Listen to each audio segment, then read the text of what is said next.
Good morning, ladies and gentlemen, and welcome to the call to discuss America's first transcontinental railroad.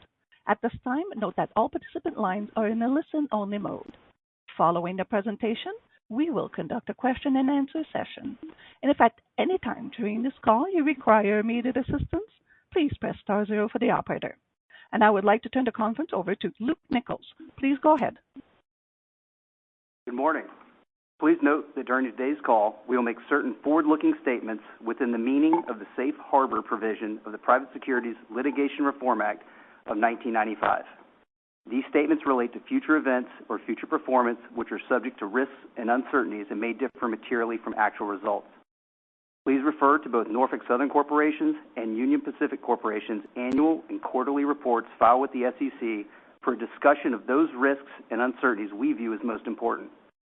Our presentation slides are available at norfolksouthern.com in the Investors section, along with our reconciliation of any non-GAAP measures used today to the comparable GAAP measures, including adjusted or non-GAAP operating ratio.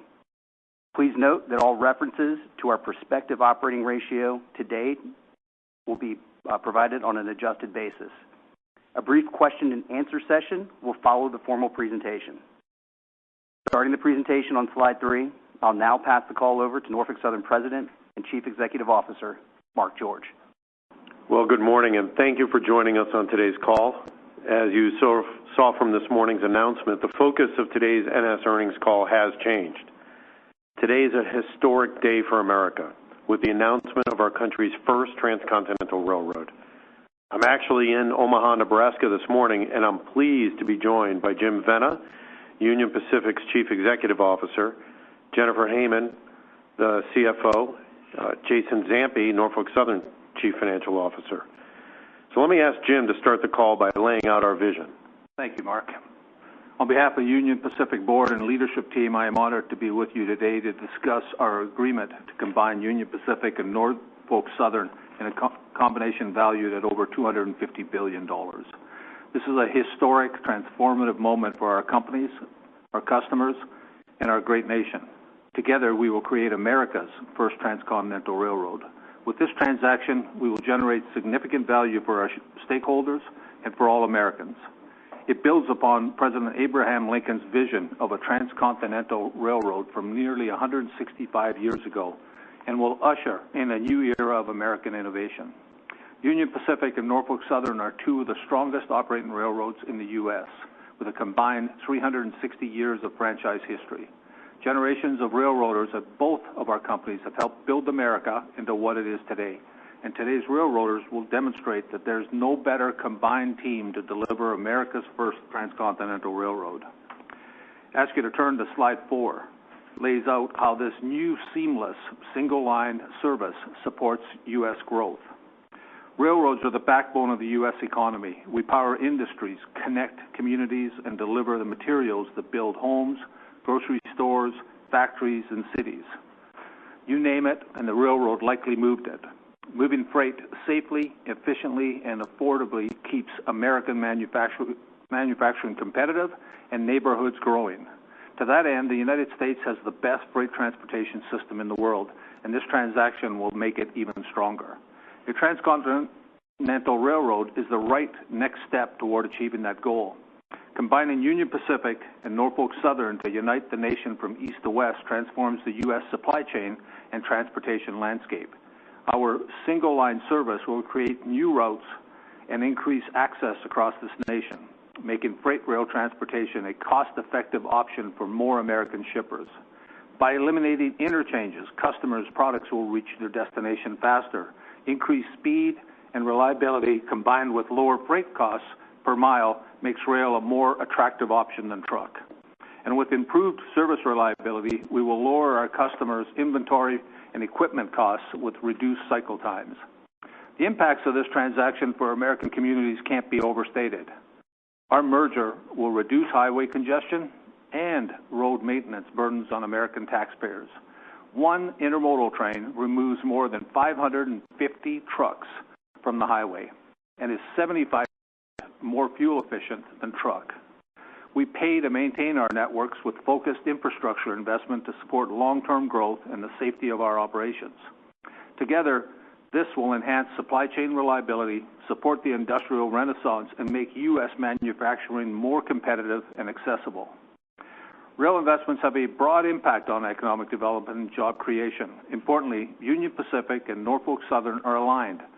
All of our union employees who have a job today will have jobs tomorrow in our merged company.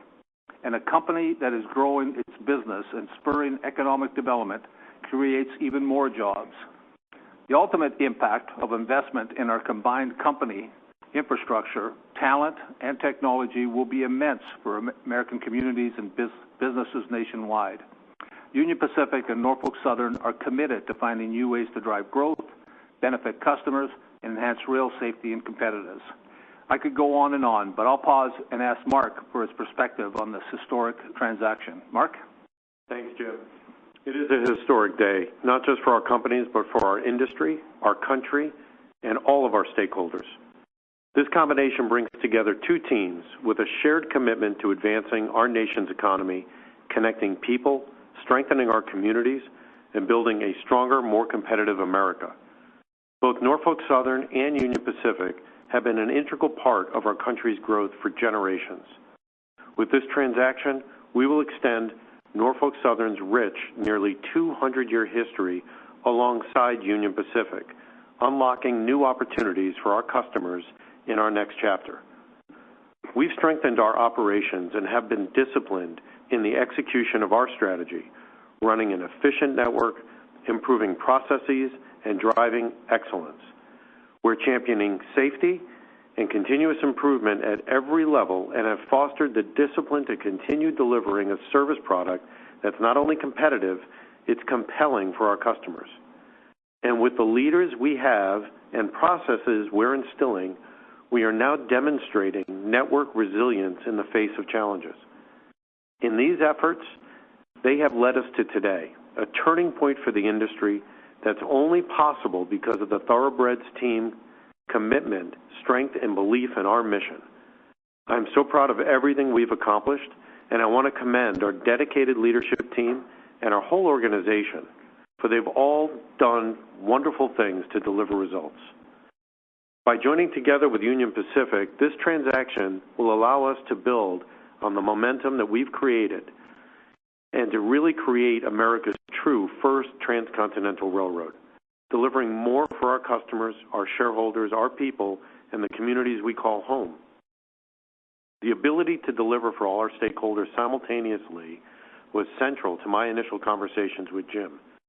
We share a vision for the rail industry where traffic grows, customers have faster, more reliable shipping, our nation's economy expands with less emissions, and importantly, our people continue to be central to our business. Not only is this an opportunity to strengthen the supply chain, but one where we can deliver something no one else can, a freight railroad that unites our nation. Joining our over 19,000-mile network and powerful franchise with those of Union Pacific will allow us to deliver a more effective and competitive railroad, creating compelling benefits for this iconic American industry and our workers. We will create opportunities for our employees as we grow by delivering reliable and timely service for our customers. We will build value for shareholders who will benefit from both the opportunity to participate in significant upside as holders of the combined organization, which we believe will be a must-own large-cap stock and should trade at a robust multiple. We will unlock potential for the American economy today and well into the future, and we look forward to all that we will accomplish together. Jim? Thank you, Mark. Combining our two great companies creates an impressive rail network as laid out on slide 5. The Union Pacific Norfolk Southern combined network, supported by over 52,000 railroaders, will span 50,000 plus miles across 43 states, reaching nearly every corner of the United States. It connects major manufacturing centers, agricultural region, and population center. It also unlocks rail options for shippers in markets where today's rail network is currently inefficient, such as gateway operations and connecting short-distance markets on both sides of the Mississippi River. Our combined network will connect 10 gateways with Mexico and Canada, as well as over 100 ports, opening strong international trade routes and supporting local and cross-border economic growth. Importantly, single-line service reduces interchange points and creates increased fluidity and optionality. It reduces strain at our gateways and interchange points, optimizes handoffs, and then eliminates rubber tire interchanges. Today, around 1 million carloads interchange between our two companies. In the future, those million carloads will immediately see a 24 to 48-hour improvement in their transit time. That combination of faster service and greater market reach is powerful, making our transcontinental railroad an attractive choice for both current and future customers. Our network will be strengthened by continued capital investment. In 2025, that combined investment will total around $5.6 billion. These investments are critical to support safety, service, and operational efficiency improvements, and we're committed to continue those investments to support U.S. economic growth going forward. Now turning to slide 6. Ultimately, we believe this new combined network enhances competition and increases growth opportunities that are in the public interest, benefiting all stakeholders. For us, this isn't just about winning versus the other rails, which we will, but it also competing against other modes of transportation, whether that's barge, truck, or pipeline, to name a few. It's providing a transportation product that competes for broader industrial development and supports reshoring manufacturing growth in the U.S. Our unified transcontinental offering will allow us to compete more effectively with Canadian transcontinental rails, making U.S. ports more competitive and winning back U.S. freight volume and American jobs. With route optionality that creates direct routes east and west will help our customers win in their marketplaces. Single-line service opens up more customer options to and from underserved areas in the Ohio Valley and the Mississippi River watershed. By connecting around 100 ports and 10 international gateways, we enable more efficient and cost-effective supply chains. Stepping back, the combined network will capitalize on the strength of Union Pacific's West Coast ports and Norfolk Southern's East Coast ports. Merging the strength of both companies' intermodal networks facilitates the capture of international trade volumes and domestic truck conversion. The beauty of U.S. ports is the population centers around the ports, as well as the inland reach, thus making our ports a more natural destination when paired with excellent service and a wide portfolio of destinations. Slide 7 summarizes a lot of what you've heard so far and why we see this combination as a win for our customers. A couple of things I'd add. First, to the question of enhancing competition. One way we're considering addressing this is through a proven framework we've employed in the past. It's a framework used by Union Pacific for select traffic in the Pacific Northwest. The results have demonstrated that it has enhanced competition while supporting carload growth that has outpaced the market. While more details will come through the STB application process, we believe it'll be a win for our customers. Of significant note, with this combination, fewer than 20 customers will go from having 2 rail providers to just 1, and we intend to provide a competitive alternative.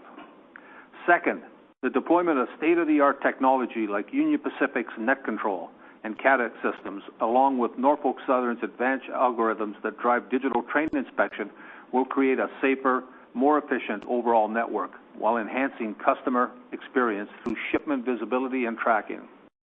Now imagine steel moving from Pittsburgh, Pennsylvania to Colton, California seamlessly, and then copper moving from Arizona to the east with fewer touch points.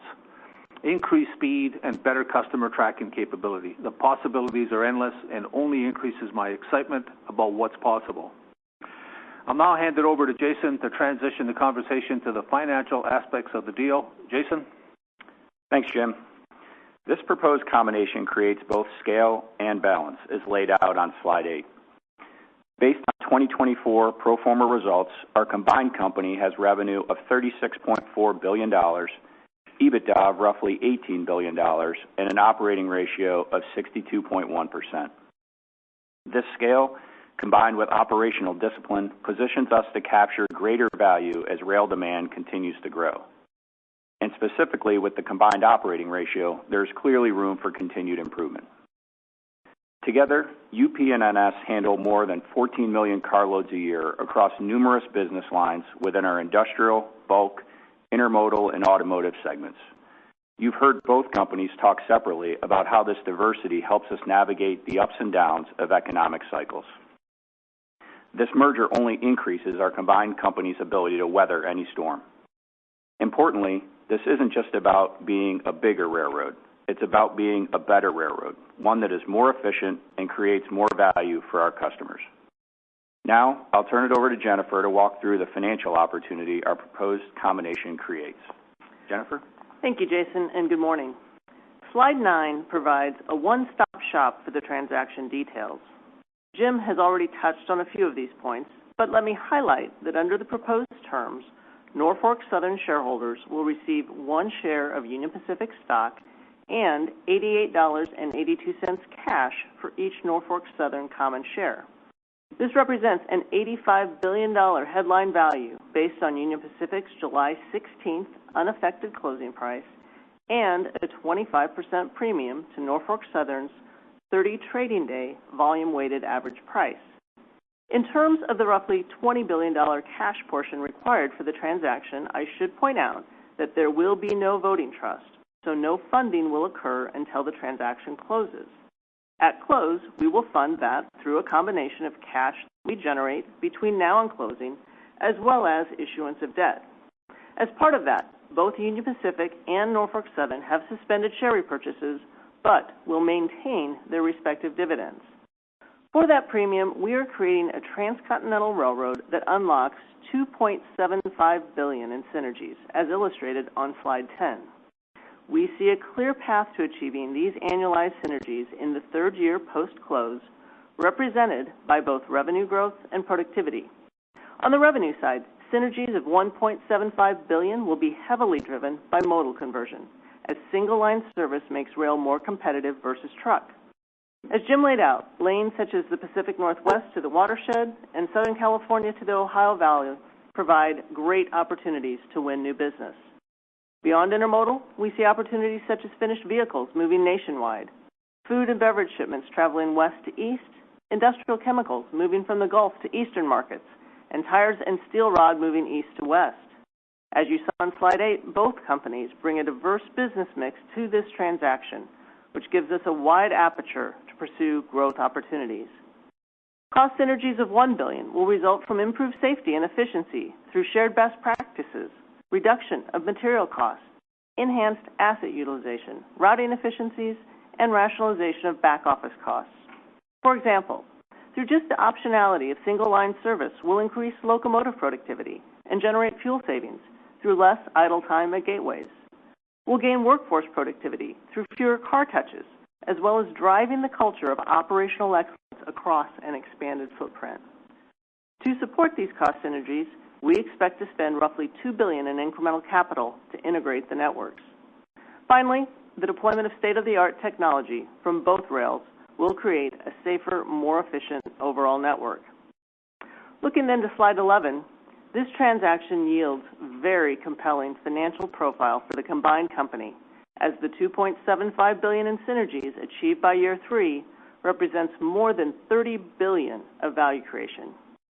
We expect adjusted EPS to be accretive early in the second year post-close, with high single-digit accretion thereafter as the synergies are realized. Annual free cash flow will grow from a 2024 pro forma combined $7 billion to an estimated $12 billion by 2029 with synergies, reflecting 10% annual growth. With this strong cash generation, we will rapidly delever our balance sheet. In fact, we expect to close the transaction with a debt to EBITDA of around 3.3 times and be back to around 2.8 times by 2028, less than 2 years post-close. With our commitment to prioritizing the balance sheet and discussions with the rating agencies, we would expect to maintain our current A-rated status. The more than 60% increase in run rate free cash flow supports our balanced capital allocation policy, reinvesting in our combined network, rewarding our shareholders with a competitive dividend, and resuming share repurchases in 2028. By year 3, we expect to be repurchasing more than $10 billion in shares annually. Bottom line, we are very pleased with what this deal represents for both Union Pacific and Norfolk Southern shareholders. We see it as a win today and a win for the future. I'll now turn it back to Jim to discuss the next steps and wrap up. Thank you, Jennifer. Obviously, this is a first major step in this process. I'm on slide 12. In terms of the timing and path to completion, the transaction is subject to review and approval by the Surface Transportation Board with its statutory time frame. We at Union Pacific do not take steps lightly. We think them through. We make sure we have a strong case. We make sure that the team is ready to move ahead, and we're very comfortable with where we are as we move ahead. As I mentioned earlier, our robust plans not only preserve but also enhance competition and will be filed with the Surface Transportation Board in due course. For all the reasons you've heard today, we're confident the transaction serves the public interest and meets relevant requirements. The transaction is also subject to approval by both Union Pacific and Norfolk Southern shareholders. I want to be very clear here. We are both deeply committed to making this as seamless an integration process as possible. We understand that we need to avoid distracting our organizations during this approval process in a way that impacts our customers. And once the transaction is complete, we need to move as quickly as possible to deliver the benefits our stakeholders expect. Now turning to slide 13. A transaction of this size and scope won't be easy to execute. We understand that. Key is having the right strategy and the right team to execute it. At Union Pacific, our safety, service, and operational excellence strategy has propelled our company to industry best. We've made significant safety improvements, taken service to all-time best levels, and the operational efficiency and financial performance speaks for itself, as we reported just a short time ago. A big part of our strategy's success has been maintained a buffer of resources to handle the fluctuations of railroading. As we implement this transcontinental railroad, that buffer strategy will remain imperative. At Norfolk Southern, their thoroughbred culture has driven significant improvements over the past year plus. They have great momentum across those same key elements of safety, service, and efficiency. It demonstrates that our companies are aligned on the fundamentals of running a great railroad. With the collective talent of both organizations, combined with a winning strategy, I'm confident that we'll deliver for our stakeholders. Mark, appreciate your thoughts on the cultural alignment before we wrap it up. Sure, Jim. However you label the strategy, it comes down to the core fundamentals. And from the start of the transaction, it was evident that the DNA of our companies were very similar. We have our core NS spirit values, which represent safety, performance, integrity, respect, innovation, and teamwork. And those are very closely aligned with Union Pacific's. And we expect to combine the best of both companies' programs and technology to set a new bar for rail safety and performance, advancing our shared commitment to keeping rail the safest way to move freight over land. And I just want to reiterate a point that Jim made earlier. Both companies are committed to a seamless integration. We understand that we need to continue to provide our customers with a high level of service throughout this process, avoiding distraction and disruptions. We'll have plenty of time to do thorough integration planning while the transaction is under review and post-closing. And we commit we're going to put the appropriate resources and time in place to assure that we do this the right way. Both companies have an immense amount of pride in their histories and how they've shaped our great nation. And if we use that as a foundation while focusing on what we can control, I'm confident that these groups of railroaders will come together to win for our customers, our communities, our nation, and each other. Jim? Thanks, Mark. Now, wrapping up on slide 14, it summarizes the unprecedented benefits of this merger. This is a historic milestone for the entire rail industry and for America. This transaction will unite the nation, connecting businesses, consumers, and communities. It will accelerate growth, enhance competition, spur economic development and employment, and unleash economic innovation. Built on our safety, service, and operational excellence strategy, we will accelerate improvements in the safety, service, and efficiency of our combined network. And through significant synergies and free cash flow generation, we will deliver enhanced shareholder value. Our great companies have deep roots in spurring the industrial revolution of the past. With this combination, we take the next step in driving economic growth and prosperity of the future. That concludes our prepared remarks. We will now open the lines to answer your questions. Thank you. Thank you. Ladies and gentlemen, if you do have any questions at this time, please press star followed by 1 on your touchtone phone. You will then hear a prompt that your hand has been raised. Should you wish to decline from the polling process, please press star followed by 2. And if you're using a speakerphone, you will need to lift the handset first before pressing any keys. Please go ahead and press star 1 now if you have any questions. And your first question will come from Scott Group at Wolfe Research. Please go ahead. Good morning, Scott. How are you this morning? Get to talk to you twice in a week. Hey, thanks. Pretty historic day. I have a question on deal mechanics and then maybe just a bigger picture question. Why no voting trust? And then can you give us the break fee if there's a superior offer? That sort of mechanic stuff. And then, Jim, just bigger picture, I know you don't have an operating ratio target, but when you think about UP standalone and now this combination, in your mind, is the combined railroad, is this a better margin railroad? And as you think about like $2.75 billion of synergies, is that inclusive of any potential regulatory concessions?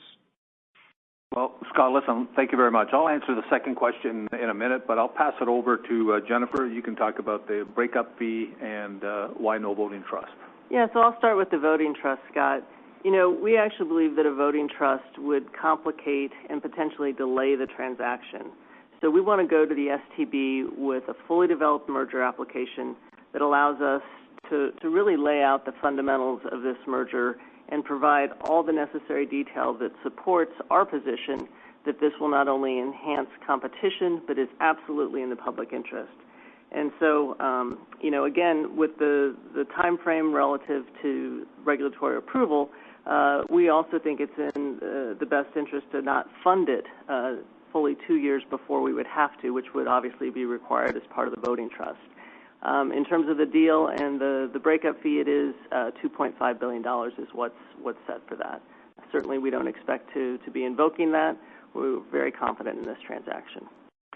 So Scott, listen, I'm going to broaden a little bit the question that you've asked, okay? Because I think this is real important to understand, and I've sort of said it a little bit in the prepared remarks.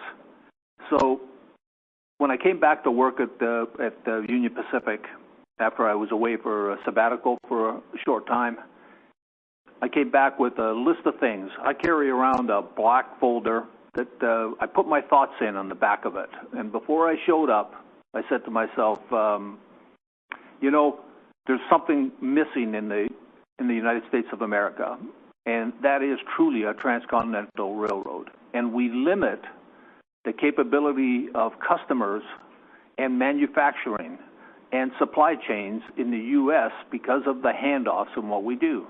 The difficulty was always, could you ever get the deal and have a partner? And I tell you, it's a partner with Mark and his entire team. We spent all yesterday together, just crossing T's and dotting I's. But at the end of the day, it was one of my goals. But of course, time and place is important. Do you have the right fundamentals? And what I like is, I like the fundamentals and what Norfolk Southern is doing, and I trust that they are going to deliver as we go through this time frame to get to the STB.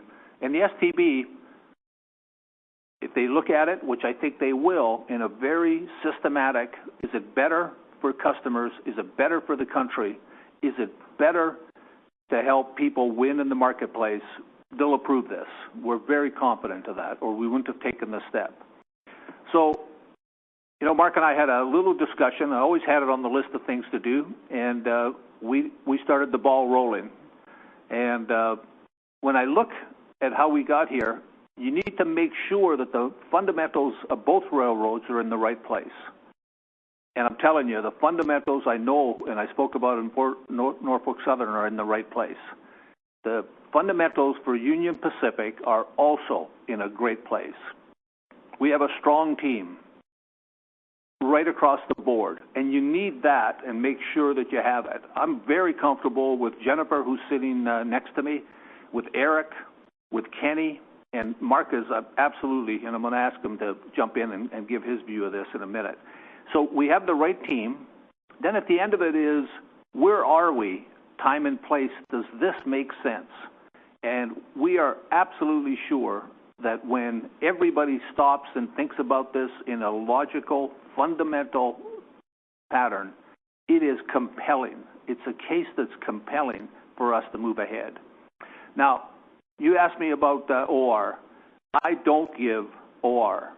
All I'll tell you is my goal has always been the best in the industry, and you can go back to when I was at Canadian National, okay, as a Chief Operating Officer, and we had great operations, and we've continued that at Union Pacific. We expect to be the best in the industry, and that's what we're going to drive towards and make sure that we're still the best and be able to return the best service to our customers. In the last quarter, Union Pacific service level was close to 100% on both the manifest and intermodal, and that is service that we measure against what we delivered, what we agreed to with our customers. So high service, great efficiency, build on that for these combined companies. I'm telling you, I'm very comfortable. I do not make decisions lightly, and I gave it a lot of thought, and the entire team did. And I'm absolutely, Mark, you did the same thing. Mark, any comments to add to what I just said? No, I mean, we've spent, quite a while talking about this, and I think the most important part was fit and whether the fit was there. And I do believe, like I mentioned in the prepared remarks, culture was very much aligned. I think our joint mission and vision for our country is 100% aligned. This is good for America to try to link our networks, independent networks. We can only go so far independently. And let's face it, this industry has faced contraction over the last couple decades in terms of volume growth. We've been losing share to truck, and this is one way to reverse that trend. So I'm supremely confident that we've got the right partnership, that we're culturally aligned, and that we're going to execute brilliantly on integration to ensure that there's no disruption. Thanks, Scott. Appreciate it. Sorry for the long answer. All right. Appreciate it, guys. Thank you. Next question will be from Jonathan Chappell at Evercore ISI. Please go ahead. Morning, Jonathan. Good morning, Jim. Thank you. Good morning, Mark. Jim, you're going to get a lot of questions that you had on Thursday that you couldn't answer. So let's start with the D.C. environment. You've said very clearly you're not going to take steps lightly. You've thought this through. I assume you've had some conversations with the administration, with the Department of Justice, with the STB. What can you tell us about the feedback you received from those initial conversations? What have you heard about adding the fifth member to the STB, and how does that fit into the timeline that you've laid out? Well, as the largest railroad in the United States of America, we have continuous discussion and dialogue with all facets of government and regulatory agencies in Washington. We continue to do that. So we would not have taken the step if we don't feel comfortable that we can deal with any of the issues that come forward. And that's the best way to describe any discussions we've had. And we'll continue to make sure that everybody understands what we're doing and how we move ahead.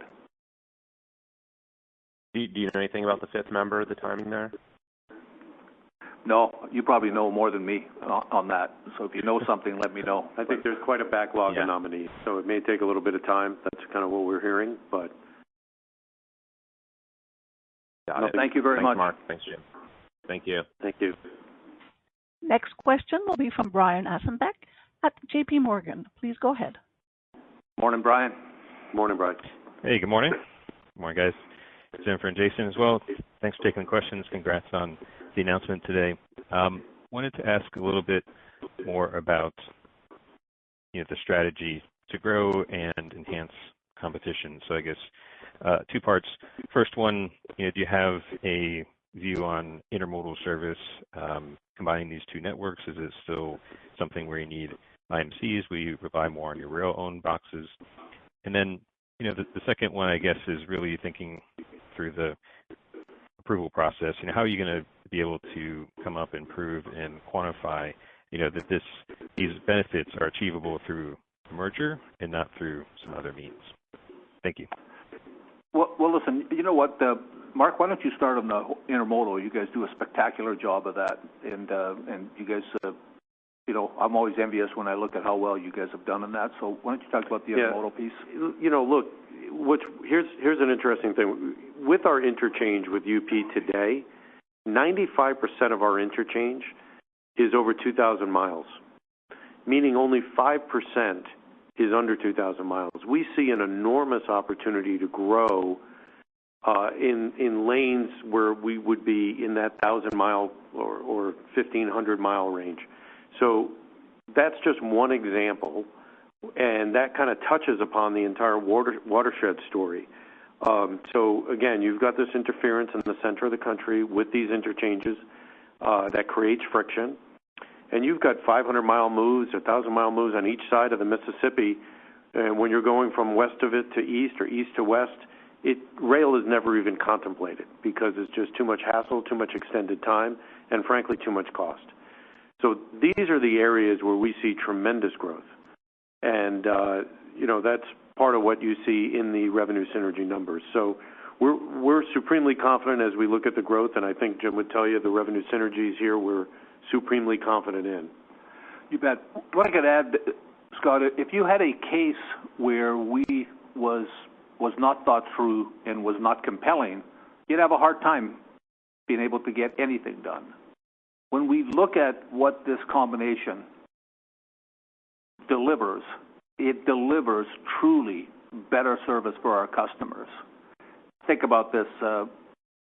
You've been following us, Brian, for a long time, and I could go on. This is one of those whiteboard exercises that we could be at for 2 hours. But just to give you a little snippet, when a rail car moves non-intermodal and it needs to go from east to west or west to east, we can get across the country. We get across all the way from L.A. to Dallas in less than 2 days with an intermodal train. It's a little longer with a freight train. We will remove touch points, and every time there's a touch point, you add 24 to 36 hours, even at the best, while you're switching the rail car. That's gone. On top of that, at the interchange points where we used to stop and hand off, those are removed. So every customer that today, when we are finally approved, and that's what the STB is going to look at, is what's the advantage? How is service? Is it better for America? And what they'll look at is we're going to cut a day or two off of every transit time. That means less cost for our customers. They'll have to have less cars, less leases, the congestion on the railroad will be less because there will be less rail cars that are needed to move the same amount of business. That's something we've done at UP already within our own network. The amount of carloads, cars per carload that we operate is improved by 20%. The velocity has improved, and this combination moves it. So given all that, I trust what the STB chair has said, that he wants to live up to commitments and timeline and make sure that the process of anything that they look at is clean, and that's why we're very confident that we'll be in the timeline, unless we make a mistake in what the information that they require to look at our transaction. But I'm very confident that we've done the homework and we're in the right place. Thank you, Brian. Thank you. Next question is from Brandon Oglenski at Barclays. Please go ahead. Morning, Brandon. Morning. Hi. Good morning, everyone, and congrats on the deal, Jim and Mark and team. Jim or Mark, if we go back in the history of STB merger approval or unapproval, I think integration service risks come up quite a bit, especially with integrations that happened decades ago. Can you guys talk about, some of your strategies to maybe mitigate those integration risks and what the service plan would be in the first year or two of the integration of the two networks? Thank you. Mark, you want to start? Yeah, I think like I mentioned in my prepared remarks, Brandon, we're very aware what led to the merger moratorium back in 2000, 2001 timeframe, and it was just a bunch of bad integrations. And we are committed to make sure that that doesn't happen in this case, and we're going to use this 2 years of review process to start getting our teams together to talk and think and learn about the way our systems communicate, what platforms we want to be on, to ensure that we have a running start when we close on this deal in 2 years' time. And we're not going to turn any switches on unless we're 100% confident that we're going to be disruption-free. So we're learning from the lessons of the past, and you have our commitments there. So I agree with Mark 100%. We're going to be very prudent in how we do things. But you know what? Words are easy, and people can talk about things and and say this is what they're going to do. I'm not into talking about things. I'm into showing and then being able to replicate that. So we shut down. Everybody remembers, and we talked lots about our implementation of net control. That changed. That is the fundamental system that runs our railroad, keeps track of every rail car movement, sets up for billing. And we shut it down, replaced the old one with net control, and it was a non-event. It was like nobody knew it actually happened. I was hoping I'd get more questions and give us a little pat on the back for Rahul and his entire IT team about how well Union Pacific did, but I never got any positive remarks from anybody. Rahul's still waiting for some. Welcome to Wall Street. Yeah, exactly. So at the end of it, I could go on the things, but fundamentally, the fundamental strategy that we are going to partake in this is having a buffer of resources so that we do not get ourselves in a place where we can't handle. Because it's an outdoor sport. You're always going to be confronted with something, and you need to make sure that you have a buffer of locomotives and a buffer of assets and a buffer of people at the right level so that you can win. So I'm very confident, I really am, that we will take it, like Mark said, take the right steps, don't get too carried away, don't think I don't know Norfolk Southern like I know Union Pacific. And if anybody thinks first day we're going to go out there and start slashing and burning, that's not going to happen. We need to learn and get the team together to build the right plan that wins. I'm being very verbose this morning. I think we're going to have to cut off some of these. I'm going to try to do 3-word answers from now on, Mark. Thank you, Brandon. Thank you both. Congrats. Next question is from Fadi Chamoun at BMO Capital Markets. Please go ahead. Hey, Fadi. How's everything in Canada this morning, Fadi? It's great up here, Jim. We miss you. So I want to say congrats on the deal first, and I'll just a follow-up on an earlier question. Does the synergy numbers and the cash flow numbers that you've outlined in any way account for any potential concession in them? My main question, though, is, there's two ways this could have gone kind of transcontinentally, and I understand what you outlined in terms of team alignment and culture, but are there other network synergy consideration and commodity mix or kind of business mix consideration that went into why would NS and UP make the best transcontinental combination versus potentially another one? And, lastly, if Jennifer can give us what's the gross revenue number underlying the 1.75? So I'm probably not going to give you that gross number, Fadi, but I will tell you that the synergy numbers themselves are gross synergies. So 1.75 is what we're looking at for revenue, and as you heard Mark state and you're hearing the enthusiasm from the group, we think that there's more opportunity there, and then $1 billion on the cost side. So that's that part. In terms of the returns and the cash flows that we talked about, we have taken into account the fact that there will likely need to be some concessions made. We're not going to size that. So when you hear us talk about the economics of the deal, know that that's taken that into consideration, but the synergies that we're talking about are on a gross basis. And Patty, you said why NS? I think they're a great company. Mark, why Union Pacific? I think we've got the largest interchange, don't we? We do. So million carloads of interchange. You betcha. Love it. And we got really strong cultural alignment. So it's a beautiful complementary fit. You bet. Thanks, Fatty. Thank you. Next question will be from Tom Wadowitz at UBS. Please go ahead. Yeah, good morning. And Morning, Tom. yeah, Jim and Mark, yeah, congratulations on the deal. Thank you. Let's see. I wanted to ask if you could help frame a little bit more on the revenue synergies. And then I don't know if you think like there's more likely to be upside on cost or revenue synergies, but I think, you mentioned Canadian opportunities and taking business from Canadian ports. You mentioned the watershed markets. Can you give any more perspective, like, how large are those as pieces of the $1.75 billion? Is it, is watershed the biggest piece? Is intermodal the biggest piece? How much is Canadian ports? Just any maybe high-level perspective on how you think about the bigger opportunities within that $1.75 billion number. Thank you. You know what? You did a great job of sort of framing the opportunity. You really did. You covered it all. So let me just say this, is at Union Pacific, we have always been very prudent about what we put out for goals, okay? And Jennifer is not sitting close enough.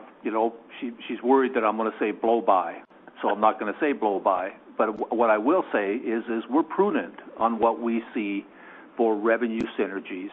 And we've done a detailed study. And I'm very comfortable that we're going to deliver what we said because we're prudent people. Mark, anything you want to add? Yeah, and I think again we talked about the watershed opportunities. You got markets like we can really attack in the watershed, like Houston to Charlotte, for example, Dallas to Columbus, Laredo, Denver to Columbus. There's an awful lot of opportunity here where there's virtually no rail moves. It's all truck moves, and those are big markets we can start to exchange. So I think there's opportunity well in excess of the numbers there, but we've made estimates and approximations that get us to the 1.75. But frankly, like Jim's saying and I'm saying, there's a lot of confidence in that number and most likely a lot of upside. And on the Canadian side, just to detail a little bit about competition and why this is great for America and great for the industry and great for customers. Intermodal comes in at Halifax, comes in at Montreal, comes in at Vancouver, comes in at Prince Rupert, and single line haul they have, the Canadians, to be able to come into the U.S., deep into the U.S., and deliver. And we're going to be competitive on that. We're going to be able to come out of the East Coast ports and the West Coast ports and compete. That's what we want to do. All we care about is let whoever has the best service, best price, best model to win. And I think it's wonderful for us moving ahead. And then, you have to look at the fact that you just can't really, our opportunity to take share against long-haul truck is really amplified here when you start to eliminate the friction of interchanges. So eliminating a lot of those friction points and being able to build blocks and move traffic without an interchange is going to help us take share from truck on the long-haul side. Thank you very much. One component within that, is it primarily intermodal that we're talking about, or is it a big mix of carload as well? It's carload as well.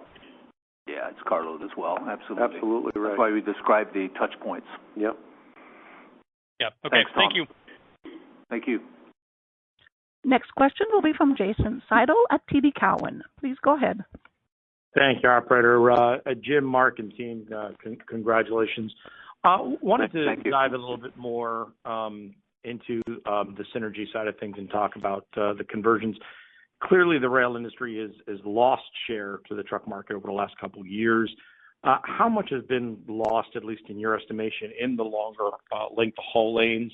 And then when you look at the synergy numbers that you've given us, does that assume that there's no reaction by the other two to create another transcontinental railroad to compete with you? Or is that on a combined basis as well? Listen, the truck market is huge. And we're not saying that we have the capability to take trucks out of everywhere. There's certain length of haul where the truck has an advantage. There's certain types of business that need a truck, and I think where mutually we can work together to win even more business and help with the transformation that's happening on the industrial side in the United States of America right now. So the way we look at it is the opportunity is there for us to be able to sell that model and end-to-end closer to what the customers have, extend the reach, and not have that handoff. I give the example for people that aren't railroaders. I know I've read a lot of your articles lately, so you're a railroader, just like I am, okay? And at the end of the day is, how would you like to have in the United States of America that if you crossed the Mississippi and you were flying from one end of the country to the other, you'd have to get on the plane in New York, get off in Chicago at O'Hare, change planes, change carrier, and go to another airline to go to L.A. That's what we do. And book 2 tickets to do it. And book 2 tickets to do that. With 2 different companies. Exactly. But that's how that's how we treat freight in our country. Our customers. Well, my interchange is Newark, so it's pretty bad. Oh, sorry about that. I apologize. Mine's Omaha. It's very simple to get to. Thank you very much for the question. Thanks, guys. Thank you. Next question will be from David Vernon at Bernstein. Please go ahead. Hey, guys. Thanks for taking the question. First of all, congratulations. And, Jim, for what it's worth, I'm a big fan of net control. So good job on that. Well, I'll pass that on to Rahul. Good morning. Morning, David. So with the revenue synergy number of 1.75, I know, Jennifer, you said it's a mix of carload and intermodal. Can you kind of put a finer point on what percentage is carload versus intermodal? And should we be thinking about this as all sort of incremental incremental revenue to the railroad industry, or is there also some diversion contemplated in the revenue synergy number? Thanks. Yeah, I appreciate the question, but you know that I'm not going to give you that level of specificity. But you heard in Jim's remarks, I mean, we're expecting to convert traffic, certainly bring new business onto the rail. That's a very big part of this transaction. But we also think it will position us very well competitively against our peers as well. Jason, anything to add? Like we kept you out of this discussion. Anything else? No, I think Jennifer hit it, really well. A lot of opportunities on the revenue side, and I think, we haven't talked much about the cost side, but there's great opportunities there. I think 2 of the biggest areas in our, purchasing strategies as well as our technology and how we combine that. Yeah, excellent. Thank you very much for the question. Next question will be from Stephanie Moore at Jefferies. Please go ahead. Morning, Stephanie. Hi, good morning. Thanks, everybody. Maybe just continuing on the conversation in terms of the revenue synergies, if you could talk a little bit about any conversations that you've had with customers, either, leading into this deal or you plan to have coming out of this deal, and how you're maybe looking to just address, any potential concerns around, network issues, post-close, but also to really, come after and kind of take this incremental share from truck as well. Thank you. Let me just start by saying I think we're both coming from a wonderful position of strength right now when it comes to our service product. I know on the NS side, our net promoter score is as high as it's ever been.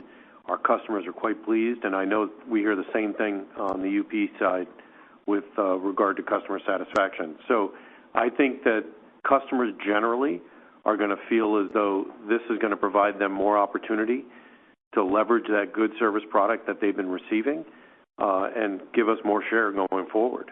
Jim? Mark, you know what? I think you've done a great job of summarizing it the way we're moving forward. So thank you very much for the question.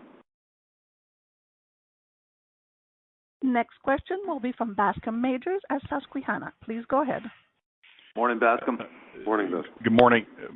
Morning, Jim. Morning, Mark. Can we go back to an earlier question? I know we'll get the detail from the lawyers on the origin story here when you file the proxy for the shareholder votes, but how long have you been talking, beyond the sketches in your notebook, Jim, more seriously here? And, did you speak to the other Eastern Rail, and what ultimately pushed you into this one being the right one, the biggest 1 or 2 reasons? Thank you.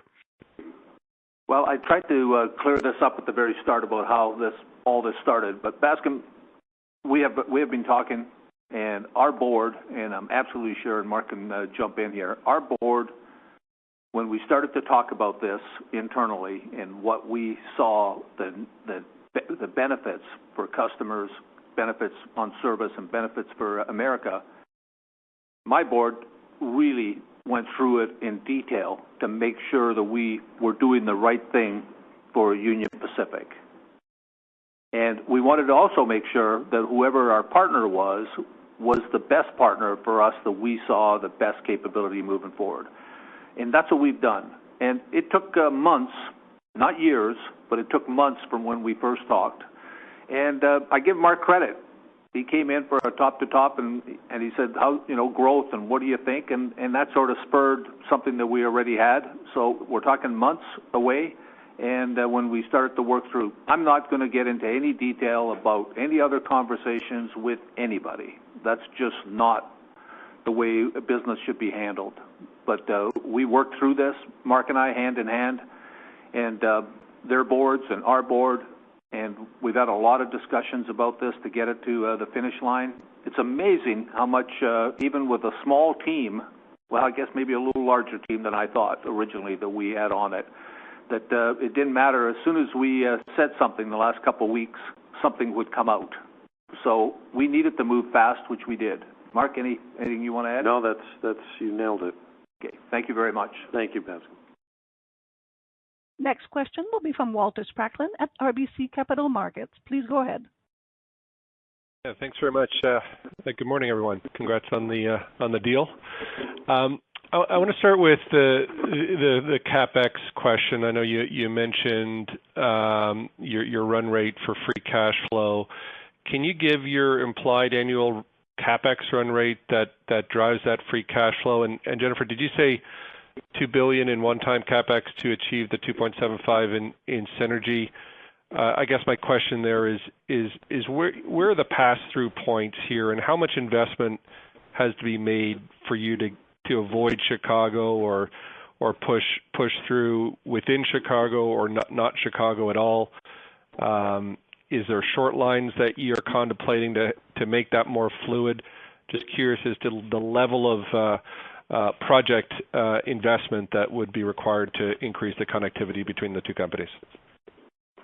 Well, thank you for that question. So first of all, we're spending about $5.6 billion this year. That's the combined between the two companies. I think you've seen us both be very disciplined in terms of our CapEx approach. We've, going to invest for growth. We're going to invest for safety and service, and we will stick to those principles throughout the next, 22 months or so that it takes to have this transaction approved, and then going forward. That's always our first use of capital dollars, cash dollars, is to invest it back into the business. That's our best investment, as I think you know. In terms of the $2 billion, we see that largely around tech integration, because that will be extremely, extremely important to connect this net control system that we've just been talking about with NS's system, leverage some of their systems with ours. Think about our progressive gate technology that you've heard us talk about. NS, I think, has 50-plus intermodal ramps. That's a huge opportunity for us to deploy that system and gain productivity through that deployment. And then, of course, you think about siding extensions, and you think about the length of the trains that we run and how we want to seamlessly interchange and run those intermodal trains and manifest trains east-west. That will be an important part of that. Obviously, it's still a lot of details to work out there, but at a high level, that's really how we're thinking about it. I think sometimes people are mistaken about the discussion about Chicago and Memphis and New Orleans and interchange points. So Chicago works for us. It really does. But you're interchanging and you're sitting there with rail cars having to sit. What we're talking about is Walter, is you take a train and you run it between our combined network, and it's just a crew change and you keep on going. That's the big benefit. We don't see a huge amount of business changing from Chicago to go to Memphis or go to New Orleans, because the outer route miles just don't add up, don't make a particle of sense. But if we can be smoother, cleaner, the way we interchange, Walter, that's what is the real important piece of it. And on capital, everybody always thinks about capital, and they think about it on what are we doing with locomotives, what are we doing with this. We have developed systems at Union Pacific, and so has Norfolk Southern, some really good systems that improve productivity and how we handle ties, how we give track work time, how we replace rail and do that. So those are the things that you combine and put together, and we've identified $2 billion that from technology and everything else that we think to be able to combine these two companies and make sure that it's truly operates seamlessly as a one railroad when we're moving our products is in the best way possible. So we've done, again, a lot of work to get to that number. I'm hoping we can do it for 1.7. Thank you very much. Appreciate the time. At this time, I would like to turn the call back over to Jim. Okay. Well, listen, everyone, thank you very much. We appreciate you all taking the time this morning to come in and join Mark and I. Mark, sorry for jumping on your quarterly call, but at the end of the day, Mark, I'm very pleased with this combination, this merger. I'm really pleased to get through this in the next 22 months and get it done, and we will deliver a railroad that is like none other in North America, that provides the best service for customers, best cost-effective way to move products across the country, and I'm very excited. Mark, any last words? Yeah, look, we're really excited to be combining two great railroads, the two greatest in the country, to create the first transcontinental railroad, I should say. And you know, I'm extremely proud of where we've come just in these past few months to arrive at a deal. And I think we're going to transform industry. So we're making history together here, and thanks for joining us on the call. Thank you very much, everyone. Have a good day. Thank you. Ladies and gentlemen, this does indeed conclude your conference call for today. Once again, thank you for attending. And at this time, we ask that you please disconnect your lines.